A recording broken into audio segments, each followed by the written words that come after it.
ये सभी को प्रोत्साहित करने के लिए आदरणीय प्रधानमंत्री जी ने नाम दिया है श्री अन्न के रूप में। श्री अन्न के रूप में इसे प्रोत्साहित करने के लिए, और संभवतः कल पूरे सदन को आपके द्वारा भी दोपहर भोज में बुलाया गया है। मुझे लगता है कि जो मैंने सुना है कि आप मिलेट का ही उसमें जो है मेनू देने जा रहे हैं।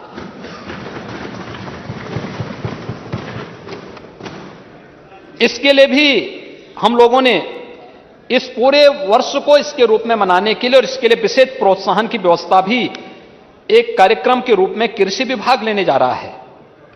महोदय, प्रदेश के अंदर बहुत बड़ी चैलेंज है हमारे सामने, और केवल प्रदेश नहीं देश के सामने भी है। वह है कैंसर, लीवर फेल होने के, किडनी फेल्योर के जो मामले सामने आ रहे हैं। इसका एक कारण है फर्टिलाइजर, केमिकल, पेस्टिसाइड।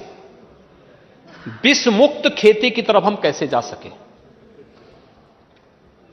विष मुक्त खेती यानी इससे अगर आने वाली पीढ़ी को बचाना है। देखिए, हम सब जान रहे हैं कि देश का एक राज्य जिसने केमिकल, फर्टिलाइजर और पेस्टिसाइड में देश के अंदर हरित क्रांति में बड़ा योगदान दिया था, उस राज्य में एक ट्रेन ही कैंसर ट्रेन के रूप में चलती है। और यह स्थिति धीरे धीरे करके अभी आदरणीय प्रधानमंत्री जी के अनुकंपा से वाराणसी में काशी हिंदू विश्वविद्यालय के कैंपस में महामना पंडित मदन मोहन मालवीय जी के नाम पर एक कैंसर संस्थान टाटा ट्रस्ट के सहयोग से बना। मेरी एक दिन उनके साथ बातचीत हो रही थी।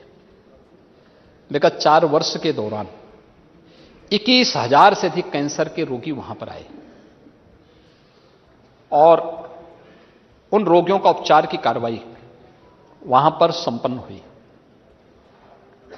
एक चैलेंज है हम सबके सामने, और वर्तमान और भावी पीढ़ी को अगर बचाना है तो इसके लिए गौ आधारित खेती एकमात्र आधार है। गौ आधारित खेती, गाय भी बचेगी, आस्था का भी सम्मान होगा, और विष मुक्त खेती के माध्यम से हम अन्नदाता किसान को ज्यादा दाम भी दे पाएंगे। सरकार उसके लिए कदम बढ़ा चुकी है। हमारी सरकार ने तय किया है कि गंगा के किनारे तटवर्ती 27 जनपदों में, बुंदेलखंड में हम गौ आधारित प्राकृतिक खेती को बढ़ावा देने का कार्य करेंगे, और उसके लिए वहां पे हम लोग अन्नदाता किसानों को सपोर्ट करेंगे, सहयोग करेंगे, सब्सिडी भी देंगे। इसके लिए क्लस्टर बनाए गए हैं गौ आधारित खेती के लिए, जिसमें 1714 क्लस्टर बनाए जा चुके हैं, और इसके लिए सरकार उन्हें प्रोत्साहित कर रही है।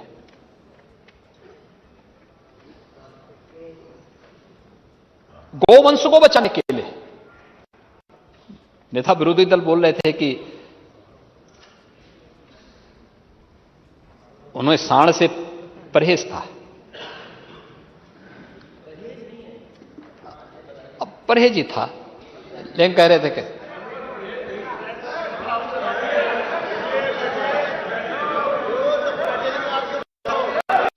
महोदय इस सांड, लेकिन मुख्यमंत्री जी खड़े हैं, आप बैठिए। लेकिन ये गोवंश हमारी सरकार ने तो कार्यक्रम बनाए हैं। 3 प्रकार की योजनाएं हमारी चल रही हैं। एक, शासन के द्वारा संचालित निराश्रित गौ आश्रय स्थल, 10 लाख से अधिक गोवंश वहां पे उनकी देखभाल की जा रही है। दूसरा, कोई भी अन्नदाता किसान जो अपने घर में रख करके 4 गोवंश की देखभाल करेगा, 4 गोवंश तक उन्मन्य है, उन्हें हम 900 रुपये प्रति गोवंश हर महीने देंगे। लगभग 1.5 लाख के आसपास किसान इसके साथ जुड़े हैं, और 900 रुपये हर महीने दे रहे हैं। तीसरा, कुपोषित परिवार, निराश्रित गौ आश्रय स्थल से ब्याही हुई एक गाय उस कुपोषित परिवार को दी जा रही है, जिस परिवार में मां या बच्चा कोई कुपोषित है या दोनों कुपोषित हैं, गाय और 900 रुपए हर महीने उन्हें उपलब्ध करवाने का काम भी किया जा रहा है। हमारी सरकार ने तो किया, लेकिन क्या 17 के पहले समस्या नहीं थी क्या? 17 के चुनाव में तो अन्ना प्रथा पे बड़ा हल्ला हुआ था बुंदेलखंड में। तब आप क्या कर रहे थे? तब आप क्या कर रहे थे? एक दूसरा है कि आज क्या यह सच नहीं है कि दूध आप निकालते हैं और सड़कों पे उनको छोड़ देते हैं बेचारों को? यह भी सच है। बहुत सारी जगह ये चीजें बहुत सारी जगह देखने को मिलती हैं, लेकिन हम देखभाल करेंगे। आपका जो नारा था, जो प्लॉट खाली है वो प्लॉट हमारा है, ऐसा कुछ सुना लगता था। हमारा है कि भाई जो गाय सड़क पे दिखेगी उसकी देखभाल की जिम्मेदारी हमारी होगी, हम करेंगे, क्योंकि वो हमारे लिए, हमने अगर उसको मां का संबोधन दिया तो सम्मान भी देंगे। और इसके लिए अनेक उपाय किए जा रहे हैं। नस्ल सुधार की दिशा में भी कार्यक्रम प्रारंभ हुए हैं, उसके संवर्धन की दिशा में कार्यक्रम प्रारंभ हुए हैं। प्रदेश में डेयरी सेक्टर की स्ट्रेंथनिंग के लिए कार्रवाई भी हो रही है और इस दिशा में अनेक कार्यक्रम आगे बढ़ाए जा रहे हैं। बजट में हम लोगों ने अन्नदाता किसानों के लिए जो व्यवस्था बनाई है कि पिछली बार हम लोगों ने उनके जो विद्युत कनेक्शन के दाम थे उसको हाफ किया था, और अगले धीरे धीरे करके अगले 4-5 वर्षों के अंदर उसको हम जीरो पर पहुंचाने की कार्रवाई करने जा रहे हैं, जिससे हर एक अन्नदाता किसान को फ्री में बिजली में पानी मिल सके। इस दिशा में सरकार कर रही है। कह रहे थे कि जो 20,000 का कृषि फंड बनना था, सिंचाई फंड बनना था, उसका क्या हुआ? ये जो बाण सागर की परियोजना पूरी हुई है, अर्जुन सहायक की परियोजना पूरी हुई है, और सरयू नहर राष्ट्रीय परियोजना पूरी हुई है, और ऐसी लगभग 20 से अधिक छोटी बड़ी परियोजनाएं पूरी हुई हैं। उसी से वही पैसे का उपयोग किया जा रहा है, जिसके माध्यम से 22 लाख हेक्टेयर भूमि को प्रदेश के अंदर अतिरिक्त सिंचाई की सुविधा उपलब्ध करवाई गई। ये प्रदेश के अंदर हुआ है। और महोदय, हम लोगों ने अभी 22-23 में शहजाद बांध स्प्रिंकलर सिंचाई परियोजना, 23-24 में 3 परियोजनाओं को, मध्य गंगा, कसनौदा बांध और लखेरी बांध को पूर्ण करने का भी लक्ष्य रखा है। उस दिशा में हम लोग कार्य कर रहे हैं। अन्नदाता किसानों के बारे में आप कह रहे थे क्या आय दुगनी हुई है, और मैं आपको बता रहा हूं, आप अगर नोट कर सकेंगे तो अच्छा होगा। महोदय, 12 से 17 के बीच बिचौलियों के माध्यम से प्रदेश में 94 लाख मीट्रिक टन गेहूं की खरीद हुई, 12,800 करोड़ रुपए का भुगतान हुआ। ये किसान के खाते में नहीं हुआ, जिससे खरीदा गया उसके माध्यम से। लेकिन 17-18 से लेकर के 21-22 के बीच हम लोगों ने अन्नदाता किसानों से 219.12 लाख मीट्रिक टन गेहूं की खरीद की और 40,159 करोड़ रुपए का भुगतान किया। अब मुझे बताइए, 12,800 करोड़ से बढ़कर के 40,159 करोड़ रुपए जा रहा है। यह पैसा सीधे किसान के खाते में गया, बीच में कोई मीडिएटर नहीं था। यही नहीं, 12 से 17 के बीच में समाजवादी पार्टी की सरकार के समय मीडिएटर के माध्यम से 123 लाख मीट्रिक टन धान की खरीद की गई और 17,190 करोड़ रुपए का भुगतान हुआ। स्वाभाविक रूप से किसान से सीधे नहीं खरीद रहे तो पैसा भी उसके पास नहीं जाएगा, लेकिन भुगतान हुआ। और इसके सापेक्ष 17-18 से लेकर के 21-22 की अवधि में हम लोगों ने प्रदेश के अंदर 280.09 लाख मीट्रिक टन धान का क्रय किया और 50,420 करोड़ रुपए का भुगतान डीबीटी के माध्यम से हर अन्नदाता किसान के खाते में किया। क्या 17,190 करोड़ और 50,420 करोड़ में कोई अंतर ही नहीं है क्या? और इस वर्ष भी 22-23 में 64.64 लाख मीट्रिक टन धान का क्रय किया गया है, जिसके माध्यम से अब तक 13,192 करोड़ रुपए का भुगतान अन्नदाता किसान के खाते में किया गया है। इसमें कोई मीडिएटर नहीं है। और चीनी यानी प्रदेश के अंदर गन्ना उत्पादक किसानों के साथ क्या व्यवहार होता था, ये तो किसी से छुपा हुआ नहीं है, कोई किसी से छुपा हुआ नहीं है। लोग अपने खेतों में आग लगाते थे किसान। आज प्रदेश के अंदर हमारी सरकार आई, रमाला चीनी मिल, चौधरी चरण सिंह जी की कर्म भूमि की चीनी मिल, हमने उसका पुनरुद्धार किया। मुंडेरवा और पिपराइच चीनी मिल, ये नई चीनी मिल लगाई गई। मुंडेरा के नाम पे राजनीति आप करते थे, चीनी मिल हमारी सरकार ने वहां लगाया, डबल इंजन सरकार ने वहां लगाया। पिपराइच में चीनी मिल हमारी सरकार ने लगाया। मोहद्दीनपुर चीनी मिल हो या अन्य तमाम चीनी मिलों के पुनरुद्धार का कार्य किया गया। और अब तक महोदय 1,98,434.98 करोड़ रुपए के गन्ना मूल्य का भुगतान भी हमारी सरकार करवा चुकी है, जो अन्नदाता किसान के खाते में गया है। और अगर मैं तुलना करूं 5 साल की तुलना में, तो यह समाजवादी पार्टी की सरकार के समय के कुल गन्ना भुगतान से 1,02,000 करोड़ रुपया अधिक है। अब बकाया की बात कर रहे थे, अभी प्रदेश के अंदर 5,800 करोड़ रुपया बकाया है। 100 से अधिक चीनी मिलें आज के दिन पर 117 चीनी मिल वर्तमान में चल रही हैं। 100 से अधिक चीनी मिलें ऐसी हैं जो 10 दिन के अंदर गन्ना मूल्य का भुगतान कर रही हैं। क्या यह कभी समाजवादी पार्टी की सरकार के समय हुआ है क्या? कभी नहीं हुआ। यहां पे अन्नदाता किसान के लिए जो भी करना होगा, आपके समय तो चीनी मिलें बंद होती थी। और मैं फिर इस बात को कह सकता हूं, कोरोना कालखंड में भी चीनी मिल चलाई थी। जब तक अन्नदाता किसान के खेत में गन्ना होगा, तब तक चीनी मिलें प्रदेश के अंदर चलेंगे। महोदय, बुंदेलखंड में पानी पहले शुद्ध पीने, खेतों के लिए तो पानी नहीं मिलता, पीने के लिए भी जल नहीं उपलब्ध हो पाता था। फरवरी से शुरू हो जाता था टैंकर भेजना, और जब राज्य सरकार ध्यान नहीं देती थी, 15-16 में देखा होगा, भारत सरकार ने ट्रेन भेजी, उसके माध्यम से बड़े बड़े टैंकर उपलब्ध करवाए, लेकिन समाजवादी पार्टी सरकार ने पानी लेने से इनकार कर दिया था। तरसा रहे थे वहां के लोगों को, एक बूंद जल के लिए तरसा रहे थे। और आज हमारा बुंदेलखंड हर घर नल योजना से आच्छादित हो रहा है।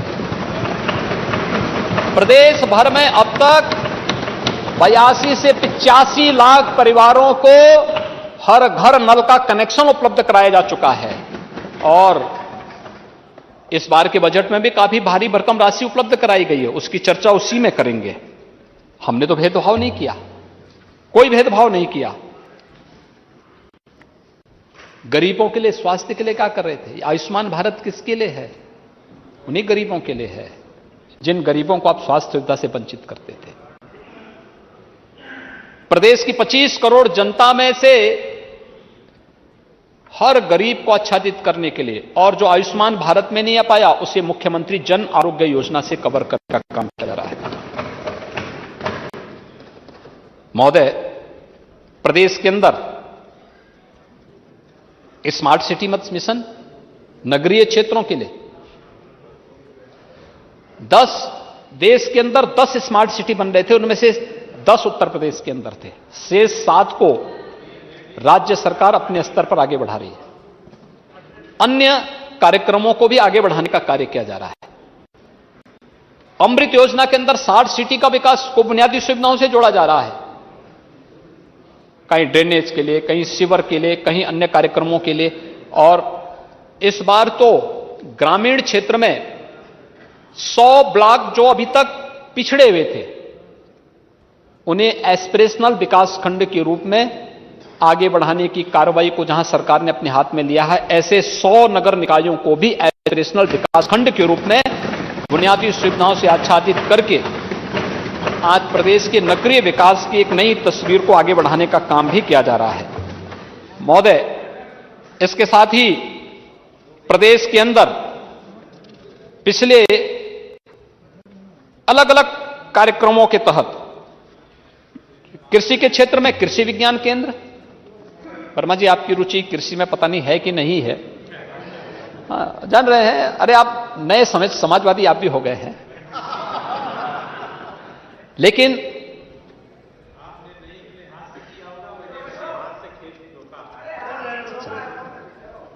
जोता होगा ना अपने लिए, प्रदेश के लिए नहीं। एक जनप्रतिनिधि अपने लिए बने, प्रदेश के लिए थोड़ा बनिए, प्रदेश के लिए बोलिए और प्रदेश के बारे में सोचिए।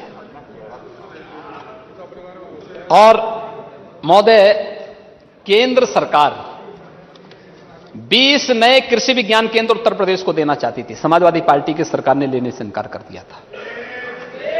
आज हमारी सरकार होने लगा रही है। ये हर कृषि विज्ञान केंद्र के पास एक कृषि विज्ञान केंद्र होते हैं। नेता विरोधी दल को नहीं पता होगा कृषि विज्ञान केंद्र क्या होते हैं, हम उनको बता देते हैं। हर कृषि विज्ञान केंद्र के पास भारत सरकार के खर्चे से 6 से 8 तक कृषि वैज्ञानिक होते हैं, अलग अलग फील्ड के, एग्रीकल्चर के, हॉर्टिकल्चर के, बागवानी के, आपके वेटनरी साइंस से जुड़े हुए, अलग अलग फील्ड से जुड़े हुए विशेषज्ञ होते हैं। और पूरा जो भी खर्चा होता है भारत सरकार उठाती है। राज्य सरकार को केवल लैंड देनी थी, लेकिन लैंड नहीं दी। हमारी सरकार आई, हमने लिया, और आज वे सभी, आज प्रदेश के अंदर 89 कृषि विज्ञान केंद्र हैं, और वे सभी प्रदेश के अंदर किसानों को अच्छी तकनीक के साथ जोड़ने में अपना योगदान दे रहे हैं। प्रदेश को आगे बढ़ाने का कार्य किया जा रहा है। प्रदेश में तमाम अन्य तकनीकी दृष्टियों से आगे बढ़ाने का कार्य हो रहा है। और महोदय, इसके साथ ही हम लोगों ने तय किया है अभी एक फैमिली आईडी कार्ड जारी करने के लिए भी इस बार के बजट में पैसे की व्यवस्था की जा रही है। फैमिली आईडी कार्ड, हर परिवार के पास अपना एक कार्ड होगा, पता होगा इसमें कौन सी योजनाएं इन्हें मिल गई हैं, किन योजनाओं को इन्हें अब तक नहीं उपलब्ध कराया गया है। और जो भी गरीब, जो भी वंचित, जो भी पिछड़ा, कोई भी गरीब व्यक्ति हो जो जिन योजनाओं से वंचित होगा, 100% सिचुएशन की तरफ उसे बढ़ाना है। ये family I card Uttar Pradesh में बहुत शीघ्र सरकार लेके आने वाली है। हमने 3 नए विश्वविद्यालय और दिए हैं, 4 विश्वविद्यालय दिए हैं, एक मां पाटेश्वरी के नाम पर, एक मां विंध्यवासिनी के नाम पर, एक मुरादाबाद के अंदर, और एक महात्मा बुद्ध के नाम पर भी कृषि विश्वविद्यालय, और एक फार्मा के लिए भी विश्वविद्यालय स्तर का इंस्टीट्यूट बनाने के लिए भी हम कार्रवाई करने जा रहे हैं। 5 नए संस्थान हम प्रदेश के अंदर लेके आने वाले हैं। आगरा और वाराणसी में साइंस सिटी, लखनऊ के बगल में ही सीतापुर है। महोदय, भारत का पूरा वैदिक ज्ञान इसी सीतापुर में, नैमिषारण्य में लिपिबद्ध हुआ था। हर भारतवासी गौरव की अनुभूति करता है। दिया तले अंधेरा, हम भूल गए। आज वहां पर हमारी सरकार एक वैदिक विज्ञान केंद्र की स्थापना करने जा रही है। बजट का प्रावधान भी उसमें किया गया है। कृषक दुर्घटना बीमा योजना के लिए दायरा बढ़ाया गया है, और उज्ज्वला योजना के जो लाभार्थी थे उनको भी 2 सिलेंडर होली और दीपावली के अवसर पर उपलब्ध करवाने के लिए 1,74,00,000 लाभार्थी हैं। उसके लिए बजट का प्रावधान हम लोगों ने कर दिया है। हाँ, वो बजट में बोलेंगे ना खन्ना जी, थोड़ा आप उस समय बोला करिए ना, थोड़ा आपको बैटिंग को उस समय करनी चाहिए थोड़ा कायदे से। और वह कार्य करे जा रहा है। और महोदय, दिव्य और भव्य कुंभ का आयोजन 2025 में ये प्रयागराज की धरती में होगा। प्रयागराज की धरती पे हम लोग इस कार्यक्रम को भव्यता के साथ करेंगे। और मैं तो फिर चाहूंगा कि शुभ कार्य में सब लोग मिलकर के कार्य करें। देखिए, जनता जान रही है, जनता से कुछ नहीं छुपा हुआ है, कौन क्या कर रहा है। और इसलिए हम लोग प्रदेश के विकास के बारे में 25 करोड़ जनता के प्रति हमारी जवाबदेही है। सरकार की भी, इस सदन में बैठे हुए प्रत्येक मान्य सदस्य की भी, 25 करोड़ जनता के हितों के बारे में, उनके कल्याण के बारे में, उनके रोजगार के बारे में, उसके उत्थान के बारे में, उसकी ईज ऑफ लिविंग के बारे में, उसके बेहतर भविष्य के बारे में। हम कोई भी अपनी जिम्मेदारी से उससे बाहर नहीं हो सकते। और इसलिए मुझे केवल यही अपील करनी है कि हम लोग इस दिशा में मिलकर के कार्य करेंगे तो अच्छा होगा। महामहिम राज्यपाल ने अपने भाषण के माध्यम से इन्हीं बिंदुओं की ओर सदन का ध्यान आकर्षित किया, उपलब्धियों के लिए भी और भावी योजनाओं के बारे में भी। मैं आभारी हूं आदरणीय राज्यपाल महोदय का कि उन्होंने कृपापूर्वक आकर के यहां पर इस सदन को समेत सदन को संबोधित किया, अपना मार्गदर्शन किया और शासन को अच्छे कार्य के लिए प्रोत्साहित करते हुए उत्तर प्रदेश को अच्छी दिशा में आगे बढ़ने के लिए अपनी इच्छा भी दी। और मैं इसके लिए अपने उन सभी मान्य सदस्यों का, महोदय 144 मान्य सदस्यों ने इस पूरी डिबेट में भाग लिया है। नेता विरोधी दल, हमारे सभी मान्य दलीय नेताओं ने, बीजेपी से जुड़े हुए 79 मान्य सदस्यों ने, अपना दल के 4 मान्य सदस्यों ने, निषाद राज पार्टी से 5 मान्य सदस्यों ने, समाजवादी पार्टी के 43 मान्य सदस्यों ने, राष्ट्रीय लोक दल के 6 मान्य सदस्यों ने, सुहेलदेव राजभर पार्टी के 4 मान्य सदस्यों ने, कांग्रेस कांग्रेस के एक सदस्य ने, जनसत्ता दल से 1 मान्य सदस्य ने, बीएसपी से 1 मान्य सदस्य ने, कुल मिलाकर के 144 मान्य सदस्यों ने इस पूरी चर्चा में भाग लिया। मैं इन सब के प्रति भी हृदय से धन्यवाद देता हूं। महामहिम राज्यपाल को आभार व्यक्त करता हूं। और मैं तो सबसे अपील करूंगा कि हमें प्रदेश के बारे में सोचना चाहिए, उत्तर प्रदेश को आगे बढ़ाने की दिशा में प्रयास करना चाहिए। अटल जी की एक कविता मुझे याद आती है कि बाधाएं आती हैं आए, घिरे प्रलय की घोर घटाएं, पांवों के नीचे अंगारे, सिर पर बरसे यदि ज्वालाएं, निज हाथों से हंसते हंसते आग लगाकर जलना होगा, कदम मिलाकर के चलना होगा, कदम मिलाकर के चलना होगा।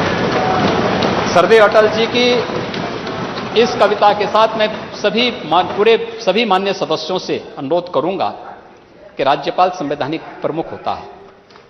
राज्यपाल संवैधानिक प्रमुख होने के नाते राज्यपाल जी के प्रति सम्मान का भाव व्यक्त करते हुए हमें अभिभाषण को एक स्वर से पारित करते हुए महामहिम राज्यपाल जी का आभार व्यक्त करना चाहिए, उनके मार्गदर्शन के लिए और उनके दिशा निर्देश के लिए। अध्यक्ष जी, आपने अवसर दिया, मैं इसके लिए आपका हृदय से आभारी हूं और मैं विश्वास व्यक्त करता हूं कि इस पूरा सदन महामहिम राज्यपाल के इस अभिभाषण को जो माननीय सदस्य डॉक्टर नीलकंठ तिवारी जी ने प्रस्तुत किया है, इसको ध्वनिमत से पास करते हुए महामहिम राज्यपाल के प्रति अपना आभार व्यक्त करेगी। धन्यवाद। मैं श्री राज्यपाल द्वारा दिए गए भाषण के लिए प्रस्तुत धन्यवाद। अध्यक्ष महोदय, माननीय नेता विरोधी मुझे थोड़ा सा कंफ्यूजन है नेता सदन को। बजट के ऊपर होता है, इसमें चर्चा होती है, आपने अपनी बात कही, ये कुछ और छक्का समझ गए। अध्यक्ष महोदय, नहीं वही वाला समझे जो कह रहे हैं। अध्यक्ष महोदय, क्रिकेट के सिक्सर को, क्रिकेट के छक्के को ये छक्का समझ गए और फिर बोले कि मैं तो वो हूं जो अकेला आया हूं, अकेला ही चला जाता हूं। हमने तो कभी नहीं पढ़ा कि छक्कों की भी शादियां हुआ करती हैं। अब मैं और दूसरा मेरी बात, मेरा ease निवेदन of है, living, ease of living। अब मैं श्री राज्यपाल नहीं आप बैठिए, आप बैठिए, विवेकानंद जी आप बैठिए। और अगर ईज ऑफ लिविंग, मैं प्रश्न प्रस्तुत कर रहा हूँ, ईज ऑफ लिविंग, मैं प्रश्न प्रस्तुत कर रहा हूँ। तो दूध की कीमत क्या है आज, सिलेंडर की कीमत क्या है, चलिए वो बजट के ऊपर आएगा तो पूछेगा, की कीमत वो बजट पर पूछ लीजिएगा हमारी रिफाइंड की कीमत। मैं श्री राज्यपाल द्वारा दिए गए भाषण के लिए प्रस्तुत धन्यवाद प्रस्ताव में